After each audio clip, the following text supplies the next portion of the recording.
So yun, good morning mga ka-Brad kasi so ayan, si Founder JR.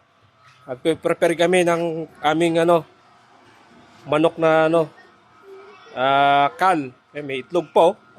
Si Founder Randy. Yan, good morning po, good morning. Si Founder Leo. Ayan, yung si Founder Leo. Dito kami ngayon sa bahay ni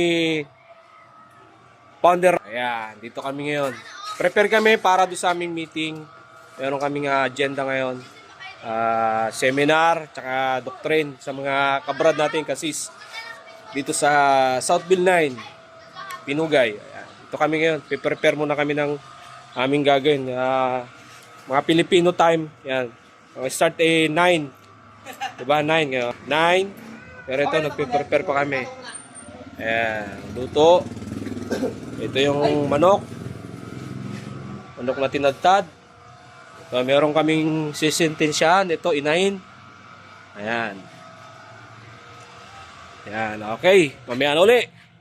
Taryo natin. Ayan, hi. Pastor LB. Si? SRMG po. SRMG. Ayan, yung mga taga Masinag. Ayan, yung mga kabra natin. Ayan, Founder Leo. Bro Richard. Si Kalisay. Ayan, prepare pa kami.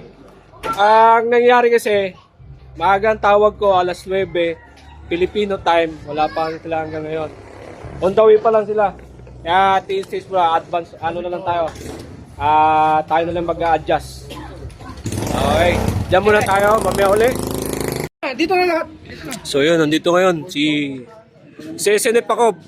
Ayan, hi ka sa YouTube channel ko. Hello, Red. Nandito ako kay ni Pipe. Tulungan yung YouTube niya. Countess, abuhay. Ayan, ayan, diba? Ayan. Ito ngayon.